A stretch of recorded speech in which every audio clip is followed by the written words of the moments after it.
In last video, we learned about priority encoder, the block diagram of priority encoder and the behavior of priority encoder with the help of truth table. That truth table is shown in this figure also. So as I told you, there are different steps included in the digital circuit design. So what are that steps? I am going to repeat again. From the block diagram, we have to draw the truth table. From the truth table, we have to draw the K-map. And from the K-map, we obtain the Boolean equations. And from that Boolean equations, we obtain the actual circuit diagram. So in case of priority encoder, we already learned the block diagram of priority encoder, the behavior of priority encoder and the truth table itself. So let us start with the truth table that I already explained you. Again I am going to revise that. So this shows the truth table of priority encoder. As I told you, the D0th input of priority encoder has the lowest priority, while the D3 input of that priority encoder has the highest priority. I already explained you this. So according to that, when all the inputs are 0, then the outputs are whatever it may be, we have to don't care. That means we have the don't care set for that. When the first input of that priority encoder is 1 and another ones are 0, then according to this you have the input 0 0, because 0th number input is 1, hence the output is 0 0. When the D1 input of priority encoder is 1 and D0 is don't care, then the D1 has the highest priority as compared to D0, hence whatever may be the input or status of D0, it may be 1, it may be 0, the output appears according to the D1 state, and that output is nothing but 0 1, because the D1 has the highest priority. Similarly, when D2 is 1, you have the output 1 0, sorry. When the D3 has the 1 status and the remaining are don't care, then you have the output 1 1. I already explained you this. Okay. Now from this truth table, I am going to draw the K map. So let us start the K map. So here, as there are two outputs y0 y1, we have to draw the K map for these two output, that is y0 and y1.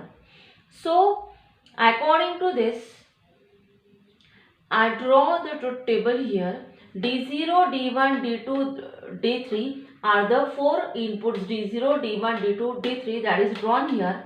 Okay, and in this cell, we are going to map the values for y0. I am going to label the cell as 0, 1, 3, 2, 4, 5, 7, 6, then 8, 9, 11, 10, 12, 13, 15 and 14. How? I told you this already in case of the K-map. Now I am going to write the values for this particular cell. Okay, so how to write that values? You just observe the truth table again for 0 cell. Okay, what you have, this is 0 1 2 3 4 like this. Okay, for 0th cell you have don't care state. For 0 1 1 you have the 0 there, then you have 0 0 1 2. For 2 you have 0, again 0 1 2 3 4. So for the value of 3 you have 1 there, and for the 4 you have 1 there. So you just observe the K map carefully. When D2, see, when D2 input is 1, then Y0 has the output 1. So you just observe the truth table once again, and now you have to write the input for D2. So here you have the D2 1. So you just observe the truth table. Here you have the D2 is lies in this column. So D2 becomes 1 here. Okay, now it is 1 here and here. So for this row I have to write 1. Okay, ह्याच्यासाठी मी काय लिहायला पाहिजे 1, कारण ह्या values 1 1 आहे. So I am writing here 1 1 1. पूर्ण row साठी मी काय लिहिलं 1.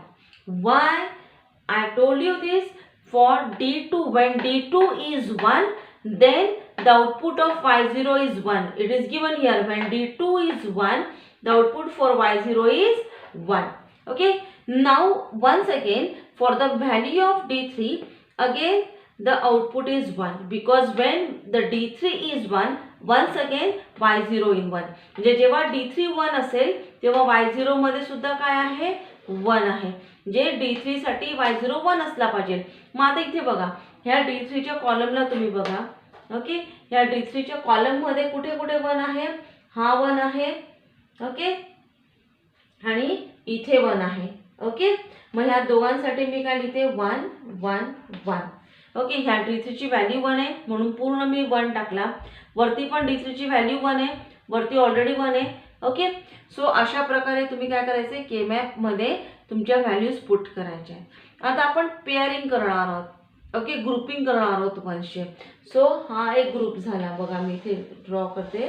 दिस इज क्वाड 1.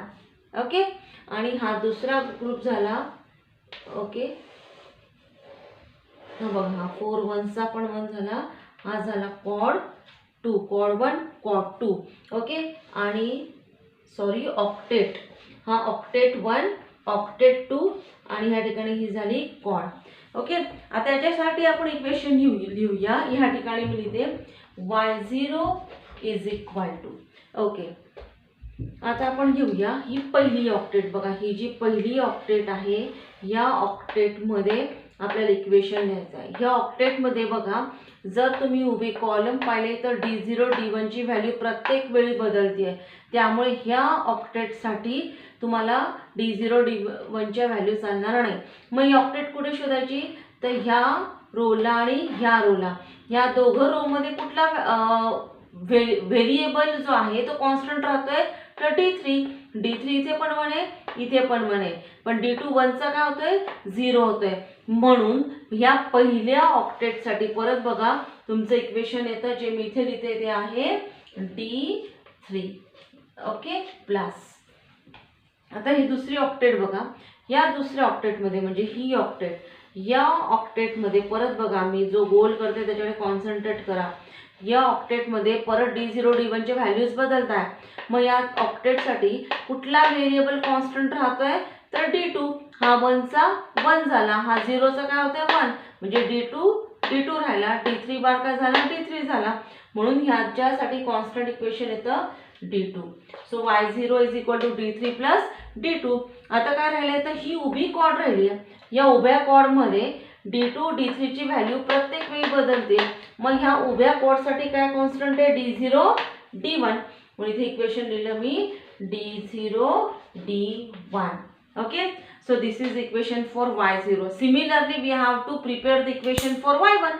मग y1 साठी परत बघा काय करायचं आहे, तर हा 0 1 3 2 4 5 7 6 8 9 11 10 12 13 15 and 14. ओके, हे सेलचे नंबर्स दिले मी. आता परत बघा y1 मध्ये काय होतंय, 0 साठी आहे डोंट केअर, हा 0 1 1 साठी आहे 0. त्याच्यानंतर बघा हा पुढची व्हॅल्यू 1 आहे, पण ही व्हॅल्यू 1 कोणासाठी आहे, तर इथे बघा D1. जेव्हा D1 1 आहे तुमचा, D1 ची व्हॅल्यू जेव्हा 1 असेल तेव्हा y1 काय असला पाहिजे 1. मग आता D1 ची व्हॅल्यू कुठे 1 आहे बघा, तर ह्या ठिकाणी केअरफुली जर तुम्ही ऑब्झर्व केलं तर D1 ची व्हॅल्यू, हा बघा हा D1 D0 म्हणजे हा तुमचा झाला D0 आणि हा झाला D1 म्हणजे D0 बार D1 बार, हा D0 D1 बार, हा काय झाला D0 D1 D0 बार D1. म्हणजे ह्या दोन कॉलम साठी D1 काय आहे 1 आहे. म्हणजे दोन कॉलम मध्ये काय लिहायचं इमिजिएटली 1. का 1 लिहिलं परत सांगते, कारण D1 ची व्हॅल्यू जेव्हा 1 असते तेव्हा y1 मध्ये काय आहे 1. ओके, म्हणजे D1च्या 1 व्हॅल्यूसाठी सगळा y1चा आउटपुट काय येते 1 येते, म्हणून D1 1 असताना हे बघा D1 1 D1 1 मी सगळ्या ठिकाणी 1 लिहून घेतलंय. ओके, परत बघा y1 मध्ये परत इथे 1 आलाय, तो कुणाच्या व्हॅल्यूसाठी आलाय D3, म्हणजे जेव्हा D3 1 आहे त्यावेळी पण y1 का असला पाहिजे 1. मग आता D3 कुठे हा खाली आहे, तर इथे लिहूया पहिली व्हॅल्यू D2 बार D3 बार, दुसरी काही D2 D3 बार, पुढची D2 D3 D2 बार D3. ओके, म्हणजे आता बघा D3 इथे 1 आहे, हा D3 इथे 1 आहे. ओके, हा D3 बघा ह्या खालच्या दोन व्हॅल्यूसाठी D3 काय 1 1 आहे, हा D3 जर नीट पाहिला तर मग ह्याच्यासाठी परत काय लिहून घ्यायचं 1 1 1 1, बाकी इथे 1 आहे, बाकी उरलेल्या स्टेटमध्ये काय टाका तुम्ही 0 टाका. ओके, मग आता बघा 1 च्या व्हॅल्यूज मिळाल्या तर मग आपण हा एक झाला ऑक्टेट. ओके, आणि हा दुसरा ऑक्टेट झाला. Grouping of 8 1 is non as octet. मग या पहिल्या ऑक्टेटचं इक्वेशन काय ते मी इथे लिहिते. तर पहिलं ऑक्टेट ऑब्झर्व करा, या ठिकाणी D1 कॉन्स्टंट आहे कारण 1 1 आहे, D0चं इथे काय झालं D0 बार, म्हणजे ऑक्टेटचं इक्वेशन काय पहिल्याचं D1 आणि दुसऱ्या ऑक्टेटचं इक्वेशन काय बघा, या ठिकाणी D3चा D3च राहिलाय, पण D2चा काय झालाय D2 बार झालाय, म्हणजे याचं इक्वेशन आलं D3. म्हणजे ह्या ठिकाणी बघा y1चं इक्वेशन काय झालंय तर ते होत आहे तुमचं D1 प्लस D3. सो अशा प्रकारे आपण के मॅप सॉल्व केलेला आहे. आता आपल्याला काय करायचं आहे, के मॅप वरून आपण काढणार आहोत सर्किट डायग्राम. सर्किट डायग्राम का, कारण परत स्टेप सांगते. पहिली स्टेप आहे ब्लॉक डायग्राम, त्याच्यानंतर आहे ट्रूथ टेबल, ट्रूथ टेबलवरून के मॅप आणि ह्या ट्रूथ टेबलवरून के मॅपवरून बुलियन इक्वेशन्स. आता बुलियन इक्वेशन्स मिळाले तर सर्किट डायग्राम तुम्ही इथे काढू शकता. कशी काढायची बघा, या ठिकाणी हे बघा हा y0 आहे, y0 मध्ये काय आहे D3 प्लस D2, म्हणजे हा झाला तुमचा or gate plus D0 D1 and gate, आणि ह्या दोघांचं परत काय करायचं ऑरिंग गेट. मग याच्यामध्ये जी प्रॉडक्ट टर्म आहे ती प्रॉडक्ट टर्म मी आधी ड्रॉ करते, ती म्हणजे काय अँड गेट. बघा केला ड्रॉ. ओके, काय तसं इनपुट आहे D0 D1, सो इथे येणार D0 आणि इथे काय येणार D1. ओके, आता खालचा गेट काय करायचा D3 प्लस D2, म्हणजे काय झाला हा ऑर गेट.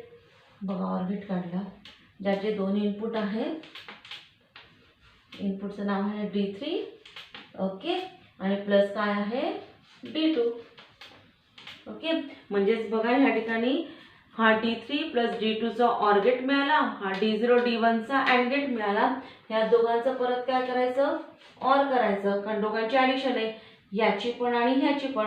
मग ते ॲड करण्यासाठी मी इथे परत वापरला ऑर गेट. आउटपुट काय झालं बघा, याचा आउटपुट काय D0 D1, म्हणजे एक इनपुट हे झालं, दुसरं D3 प्लस D2 आणि परत या दोघांची ॲडिशन म्हणजे D0 D1 plus D2 plus D3.